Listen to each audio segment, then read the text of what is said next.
Hello and welcome back to the channel and another video interview with me. Today in the studio I have an old friend of mine who's a YouTuber called Kieren Spooner, whose YouTube channel is The Vintage News, hence why you are dressed in a vintage situation. Splendid. Very nice to meet you again. It's nice to be here, Richard. Welcome to the studio. It's nice to have a guest actually in the studio rather than doing it on Zoom, which is something that I, kind of have to do if you've got people. They don't want to come all the way down to jolly old Worthing where I am, because the parking is abysmal.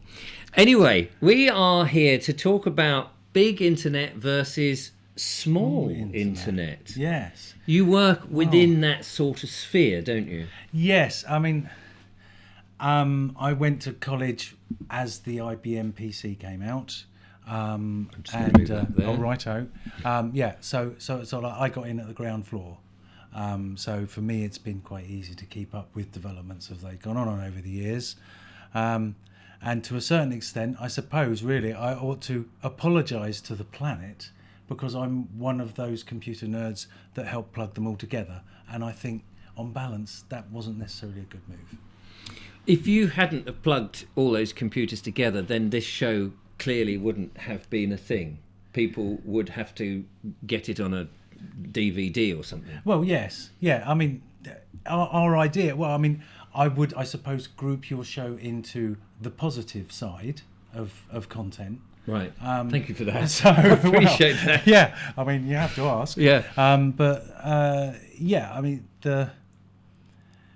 There's so much negative content now. Yes, I would agree with you there. And unfortunately, the users aren't using the internet correctly, which is a stupid thing to say, I know.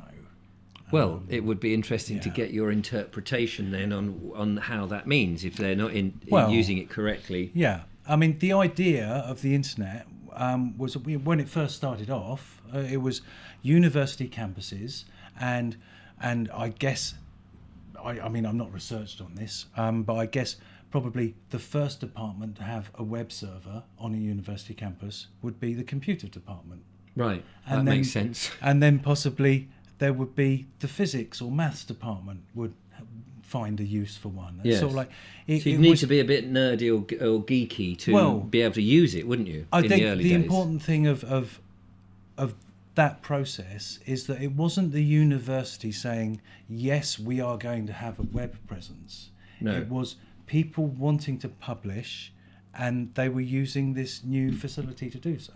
And they were passing information across to each other because it was a convenient way of doing it. Absolutely. I mean, I suppose in the very rawest sense that they were sharing documents, and well, I suppose it must have been. I haven't got any proof of this, but effectively for each document or website that you interacted with, you could easily find out an email address of someone if you wanted to know more information. Yes. That was it. That was it in a nutshell. But then, obviously, as technology goes on, and Internet 2.0 and all of the targeted adverts, what we've ended up with is, I think, to be honest, I think there's a lot of people today that think the internet is YouTube, Facebook, Twitter. So these platforms, yeah, because they've given us a supposedly free and easy way to share content, they have by default become everyone's internet. See, it's interesting you say that, because when I first got onto Facebook, and I very rarely, I mean, I don't do anything on Facebook now, but when it first came about, I used to have my own webpage and a domain name, and that was a big thing to get a domain name back in the day, and then you have and I just thought, hang on a minute, we've got the internet, why are people like Facebook and these others doing an internet within the internet? Because it seemed to be a pointless thing. People could go straight to me without having to go to Facebook to get to me. And I could, so that you could say, well, I'm here, and all you've got to do is search for me, and you'll find me. But of course, the thing about, say, being on YouTube or Facebook is they're doing a lot of the promoting for you and making you known to other users. That just being on the internet alone was like, I suppose, standing on an island and just There's nobody else there. Yeah. Well, I mean, I suppose I liken it to the internet as commonly used today, which is effectively social media. Yeah. That is the global town hall, and when you speak into it, you use the largest megaphone on the planet, because what you're trying to do when you shout into the town hall is you're trying to get everyone to listen to you for a minute. Yes. But I just find that if I want to put something on the internet, apart from chasing likes, which I know obviously is part of your business model, so yeah, I'm not too worried tough luck about on likes.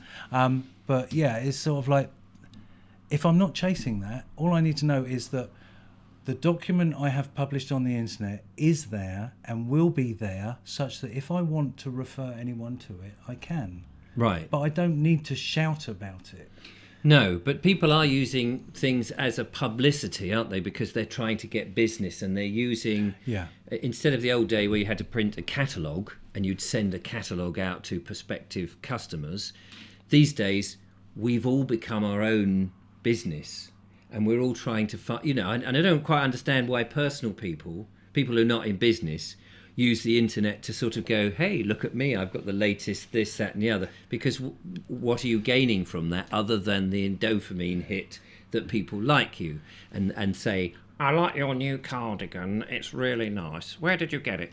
And it's sort of, it's just jibber jabber, isn't it? Well, yeah, I mean, it's obviously the vintage news ran for just about 10 years. So just tell us what vintage news so was, the vintage so that news people was, got a vague was, idea. We covered vintage events of the 1920s through to 1940s, just to let everyone know what was out there. The idea was that really just to try and convince some people that liked the look of it to get off the sofa. That was the remit.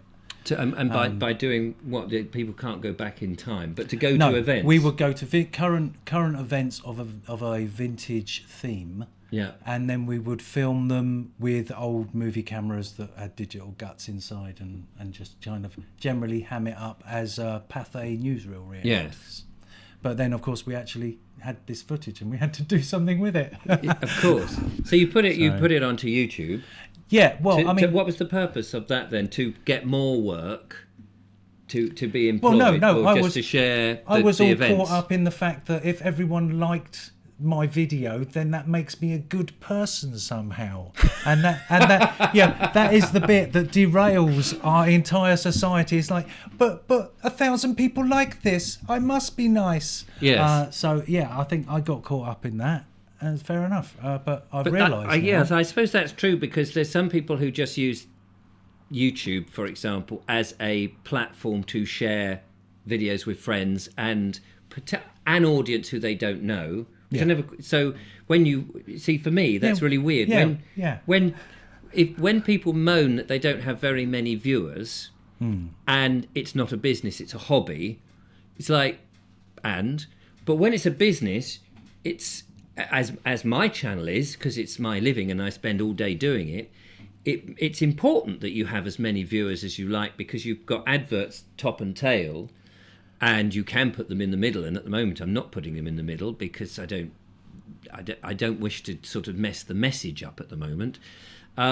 It's a way of, instead of having to go to the coalface and spend 8 hours down a mine shaft or whatever your job is, I can concentrate on what I think is important for my life and send a message out which I think is also important for my viewers. But if it's just a hobby, then you've got your friends, and anybody else who happens to come along is just icing on the cake, isn't it?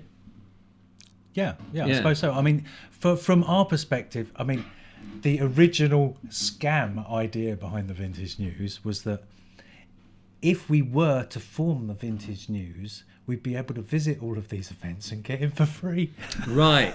But then obviously it's like, oh God, we've filmed this footage now and they're expecting to see it. I better learn how to video edit a bit quick. Well, it's funny you should say that, because I used to run a podcast and I discovered we wanted to cover events like you did. We did the Birdman. You used to get the Birdman rally down in Bognor, it was, and then it moved to Worthing. Yeah. And it was an audio podcast, and I turned up with a microphone with my name on it, Vobes, because it was the Vobes show, hence the, where is it? Somewhere behind me. And I would turn up at this thing, and there was a roped thing, and they would go, "Oh, are you press and media?" And you go, "Yes." It's, "Oh, you can get in. You didn't have to pay." And I'd do a few interviews, put them online, and it's the same thing. And we realised, actually, by calling yourself press, you got into... But you were doing a service because you were publicising. Even if your audience was 10 people, you were still publicising it. And, of course, as you grow and you learn your skills, suddenly you realise, actually, this could be something I could do for a living. And over... Well, I started that in 2005. Here am I, however many years later this is, 2 or 3 years later.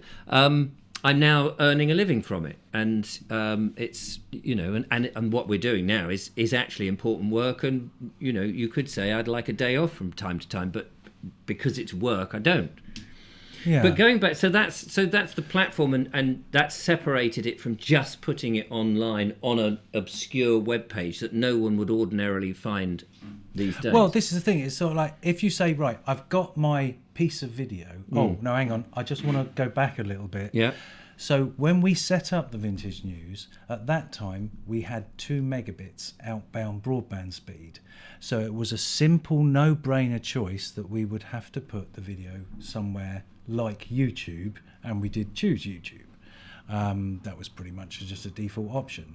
But because what? Because our outbound speed wasn't good enough. For people to get it from your computer to act as a server. Yes, you see. So even though my house contained the server that held the website, we had obviously we were using YouTube for the video content and linking to it or embedding it. And then I had another images store that was online, so it was faster access. Right. But nowadays, I mean, you don't got to do much. You're going to get a 20 megabit upload. It's not like, well, if you're doing it as a hobby, how many people do you need to see it at once? Right. So I just want to explain for those people who might be watching this and not quite followed that one little crucial thing. Fair enough. That you were talking about having a computer at home that you would store your video on, so that you might have a web page that links. That web page might be anywhere, or somebody might have it in an email, and it sends the... Or it can be on the box. But it would send the person who wants to watch the video through the system to your computer. It streams it back to them, or they can download it as a file. Then they watch it at home, which is effectively what's going on at YouTube. Yes. It's just their servers are massive, and you don't have to pay for the storage, and you don't have to pay for the speed and all the rest of it. Yeah. But if, as you were saying, if you've only got a small number of people doing that at any one time, you don't actually need YouTube to do it, and you could do it at home, and then presumably you've got all the rights on the content, so you've got your own terms and conditions for yourself. That's it. You're not dealing with the terms of anyone's terms and conditions. Well, I suppose possibly your DNS registrar, but you'd have to get a lot of complaints for them to get involved. Right. You're effectively, it's just between you, the computer, and the law. Right. That's it. That's all you need going, and you can keep it running. And this is how it used to be, basically. Not necessarily people at home, but within the university. Yes, minus the video, because obviously minus that's a lot of data. But I suppose people accessing it, they didn't go to big platforms because they weren't invented. No, exactly. Yeah, that's what I was kind of getting. Yes, but I suppose I'm not saying don't use big tech. It has its, the global town square has its place. But someone such as yourself, you've got other stuff going out on Rumble. Yeah. It's sort of like, I Rumble give you a pretty good cut, I think, but you could have all of the money from those subscriptions, because I believe it's subscription. Yeah. Well, you can access it for free, but they put adverts on. Yeah. So what you're saying is, if you had your web server here, and the video content here, and it only served to people that had paid you a subscription in however you wanted to organise that, then you would be able to serve content to subscribers, and the finances are completely up to you. So there's no third person involved, and the content is not censored other than those very, very small limitations, like you said, with the DNS server, or if you were inciting hatred, all the normal natural laws that you would have. Whereas if you put it on, if you had something contentious to say that didn't affect those laws, you could say those things and you're free from a third party giving you what you can and can't say. You to take it down. Or indeed, you're not at risk of your channel disappearing. Well, yeah, much less risk. Yeah. Obviously, you can say what you want and write and say, well, that's it. I've published to the internet. This is the hill I'm going to die on.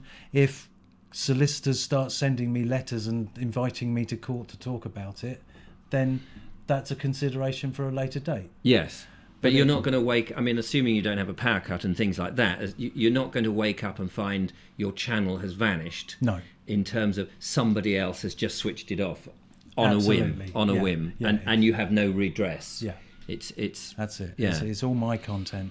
But I was having a conversation with someone else about this, and sort of like, but anything that I put that is accessible to the internet, you've got to presume you've lost control of it. Yes. Because it's sort of like, as I was discussing this with one of my friends, one of his kids chirped up and said, well, I'm going to steal all your content and republish it and make money out of it. Ha ha ha. Nothing you can do to stop me.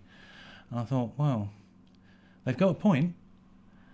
But it would be an interesting case if you were not a YouTube subscriber and you had a beef with some of YouTube's content, because then you would be, you as not a subscriber of a YouTube channel, if you had a problem with their content having been stolen from your web server. Yes, as a YouTuber, I don't know whether your argument would be with YouTube. Well, it's copyright, and if you, even if you had not your content on YouTube, you can go, and I've had this, where you can go and say someone is using my content, and you just have to point them to where the content is, so that they go, oh yes, I see that yours is stamped earlier than this account that started last week.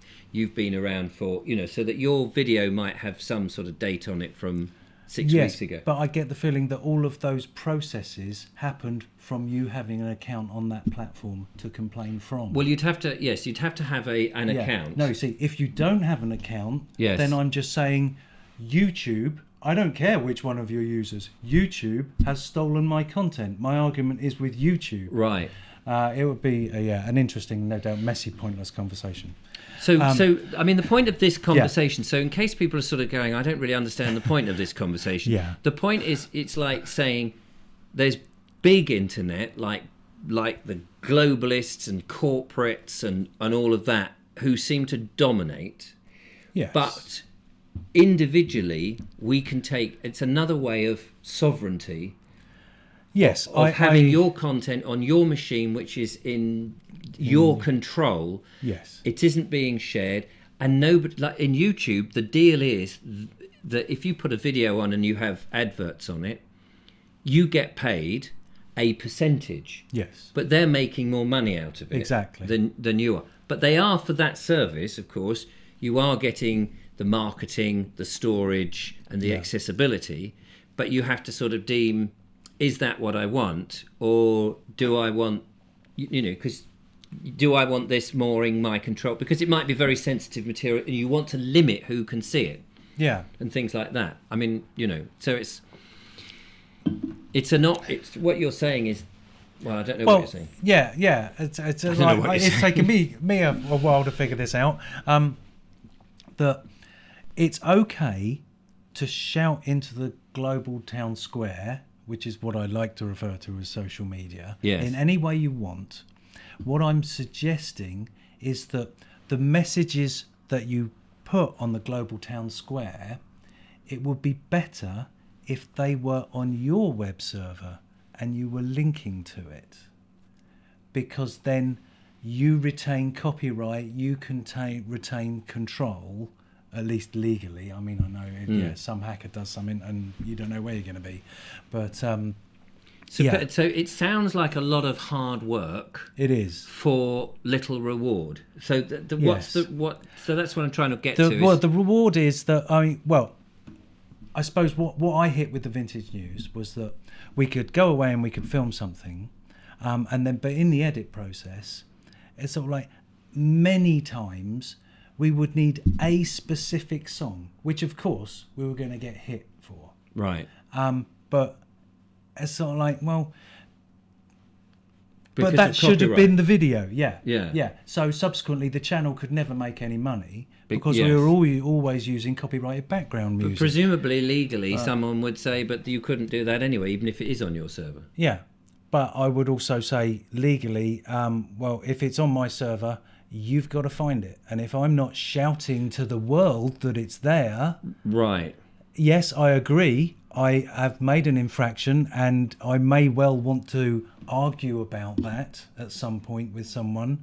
But if I'm not making any money off of the back of that footage, I doubt they're going to send their lawyers Yes. after me. Yes, I So- can. Yes, no, I can see that. Yeah. So do you see this as a practical answer to very much?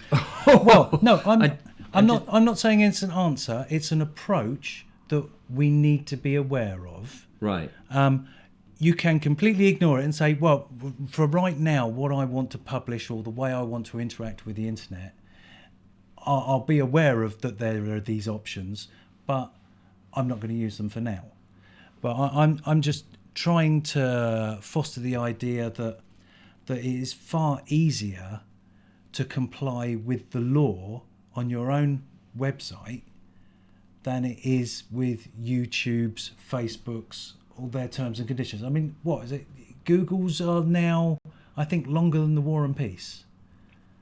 What's Google's? Terms and conditions. Oh, really? Yeah, it's longer than literally longer than War and Peace. It's like, well, I'm just going to put it on my website, which could just be a virtual website. Go and buy one from Squarespace. It doesn't need to be in your house.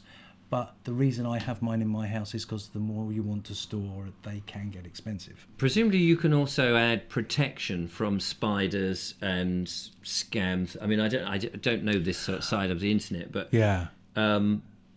If it's on your site, you can, if you're clever enough or you know the right people, you can set up your firewall and whatever it is to stop erroneous people getting to your content.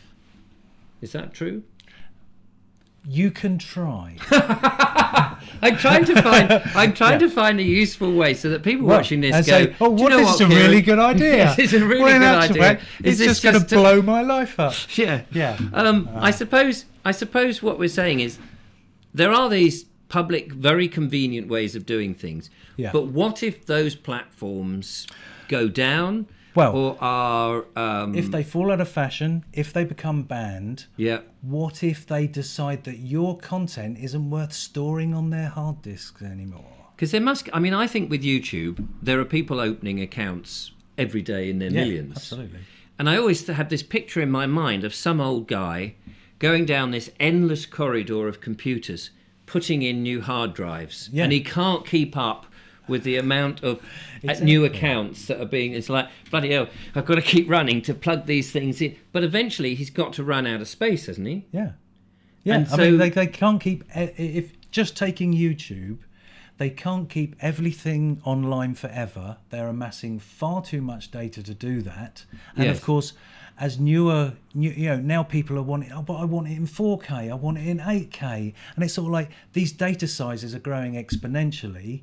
And YouTube are trying to offer it all for free. Eventually, that business model will break and they will have no choice but to delete videos. And I don't want them To delete yours. mine. So this is an Yeah. interesting thing because people often say once it's on video, it's on there, it's on the internet, it's on social media, where it's on there forever. Yeah. And you think that's a really ridiculous, because we don't know if we're going to be around in 50 years' time or 100 years' time, or, that's not really what they mean by forever. They mean sort of the next 10 or 20 years. It's most likely to be there. But it may not, because if YouTube's go, you haven't used your account for 5 years, we're just going to take it offline. You've got 10 days to download your videos, or Yeah. it just gets wiped because we're going to use the drive again. Yeah. I mean, I'm not saying they're doing that, but there must come a point, At some point, they will have to. because they just can't keep everything, can you? I No. mean, data I know can be squished and squished and squished, but people are so encouraged to put everything online. Exactly. Imagine how many thousands of hours there are of cat videos. Not that I'm against cat videos, but it's just sort of like, well, yeah, do we really need like 500 terabytes of servers just sitting in the back room with Which cat you can videos? imagine an AI system will go, look, we've decided cat videos, it's not really, Yeah. doing us any favour. Yeah. And it scans all of YouTube and just deletes cat videos and makes a huge amount my of God, space. I think people would go to war. but you take People my are point. going, oh my Yeah, God, I it's better sort of download like, my cat videos. yeah. I mean, I did get hacked a couple of years back. I recovered for it because I had an offline backup. But obviously, with this sort of thing, yeah, you're responsible. So you do have to have backups. You can go to a halfway house if because obviously it can be quite a scary thing if you don't want to invest a lot of time in it to open up holes in your firewall and let things into your house. You can maybe start off in a small way, just trying to get yourself a website and see if you're enjoying that. So can I ask you a slightly unrelated question, but related to the data issue? Yeah. We are told at this moment in time that potentially things like these telephone things, Yeah. are listening to us and recording our face and all of that. And that in the future, the very near future, there will be there are cameras already, biometrics in shops and things and what have you. And it's all being collated, it's all being stored. And every place that you go online, every little website and all that, all the dodgy little things that you look at and everything about what you do is all being stored. Now, if we're saying YouTube are likely to have a problem with data that is willingly uploaded, if you've got, I don't know, 2,000 cameras in your little town just filming everything and storing it, Yeah. is there enough data? Can they actually do this with the data so that they can hear you and watch you and then retrieve it in a few years' time should they need it 24/7, 365 days of the year, across the whole country? I would err on the side of no. Just because it's sort of like if I'd hacked your phone and I put something on there that meant it's constantly listening to you and either sending what you're listening out or trying to figure out what you're saying and passing that information out, it would run your phone battery down so quick you'd know something was going on. It would be using up your data, and then at the other end they'd have to have something that's storing the data. Now, I'm not saying that that's impossible, but that seems like quite a lot of effort to go to for not very much data. So would they Now, have... I'm not, there would be, I dare say there is technically systems that can do it. I would imagine they're more in use by MI5, CIA, that sort of stuff. So, and here's another scenario then, seeing as you are the data man. AI, could it just be listening? Well, it's that thing about streaming the data, isn't it? Could AI be either put onto your phone so as you do something, or you're one of these things that you can ask to have music played that's actually listening to, and you say, are you listening to me? No, of course I'm not listening to you. Well, you heard that.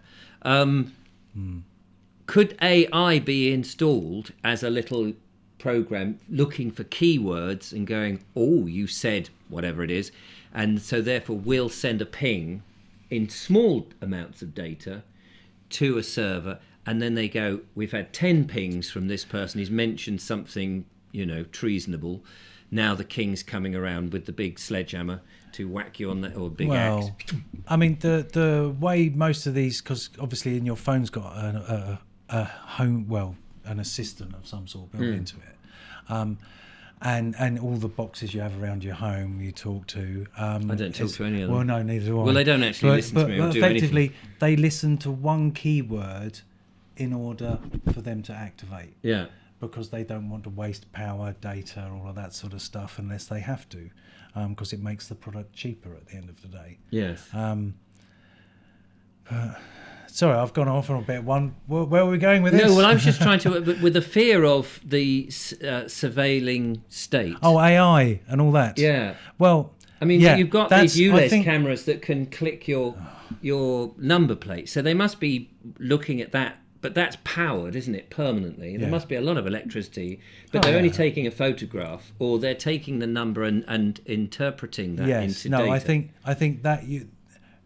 I think you're leaping on the term of AI too quickly, in as much that the technology that listens to you on your phone or in your car or on your house, that's not really AI.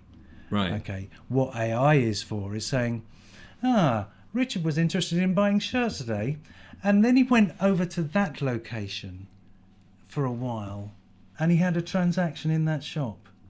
And that's the sort of thing that AI is taking. Well, I'll take that data point and that data point and this data point, and then I'll put them together. And that's when AI becomes powerful, because it starts seeing patterns about your life that perhaps you're not even noticing. Right. Oh, okay. So I mean, I think the thing about the future that people are worried about, and perhaps imagining that this is more powerful than it really is. Would that be true? That you know, the 1984 predicted future that we seem to be being pushed towards, that we're being watched with biometrics. It can go, oh, there's Richard Vobes. He's gone here. He's gone here. He's gone here. He's gone there. Right. He shouldn't go there because we don't trust him. Yeah. For whatever Why is he going there? Why is he going there? You know, and then it pings a thing.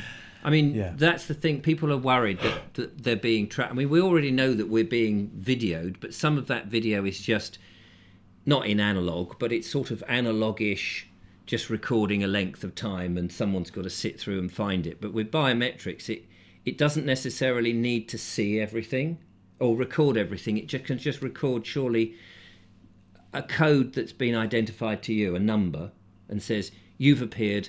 So you're turned into a number, and then a time of you walking over here, and then your number with another number, which is time, at this location, which is another number. So that data is really small, and they can say, we know you were here, we know you were there, we know you were there. But they don't need to have 1080p video. No, exactly. Yeah, that's what I'm saying, which is a lot more data. Obviously, I mean, we've gone a bit off subject, but I'm happy to talk. So the problem is with the identifier. You know, you've been railing against the digital ID. What is it? Well, presumably it's a number that's associated with your face or biometrics or something. But the thing is, it's not important what it is.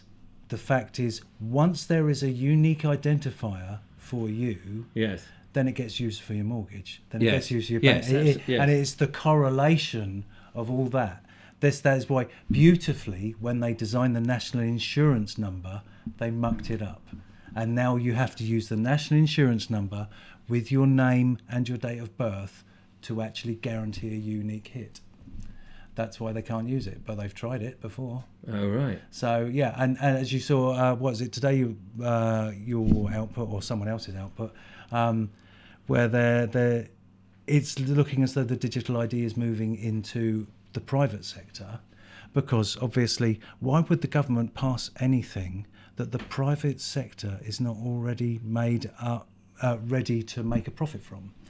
That's with my tinfoil hat on saying that, but it would seem sensible that if they can't force us to ask for a digital identity, that they will create this digital identity as a really great thing, and then they'll say, well, if you want a mortgage, you've got to prove yourself who you are. And this form, please. It probably won't even say digital ID on it. No. But can you fill out this form? But I mean, you probably won't. I mean, I think one of the fears is you won't be able to get online because you'll need to punch in this unique number which identifies everything about you that's stored in some system.